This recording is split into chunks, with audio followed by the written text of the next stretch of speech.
Aujourd'hui est un jour saint, évidemment. C'est un jour de recueillement et puis de prière, notamment à la demande de l'imam Dicko. Jour de prière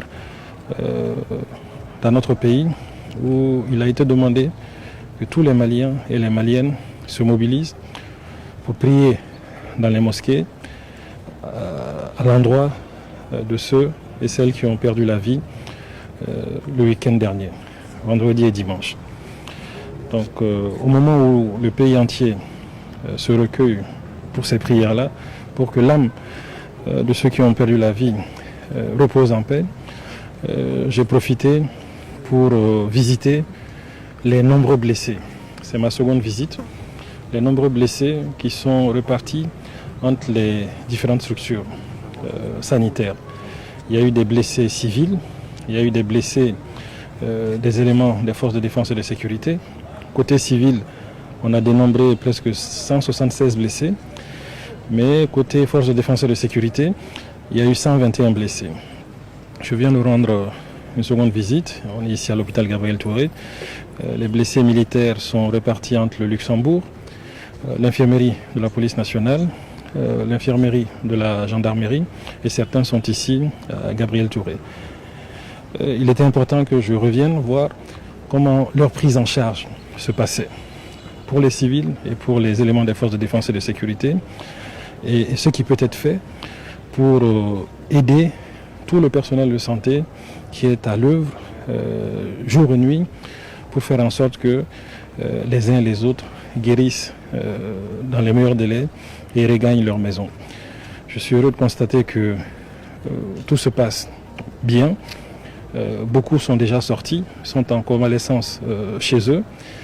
Et parmi ceux qui restent, que ce soit civils et militaires, l'évaluation que le personnel de la santé a eu à me faire porte à croire, indique que leur pronostic vital n'est pas engagé.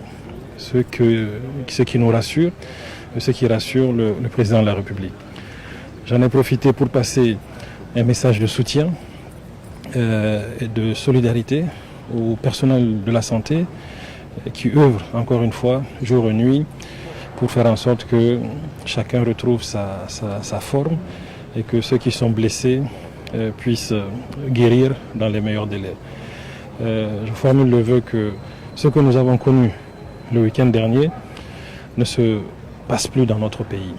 Et que, encore une fois, nous lançons un appel aux acteurs du M5, mais au-delà des acteurs du M5, à l'ensemble du peuple malien, pour que nous nous mobilisons, nous nous donnons la main pour faire face aux difficultés auxquelles nous sommes confrontés en tant que nation.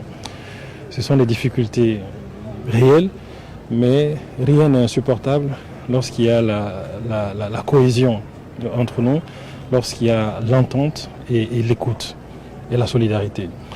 Et c'est ce que le président de la République a démontré depuis quelques semaines maintenant avec l'offre de dialogue politique, avec la main tendue qu'il a eue à l'endroit des acteurs du M5, avec même récemment l'annonce de la formation d'un gouvernement d'union nationale où toutes les préoccupations pourraient être exprimées par les uns et les autres.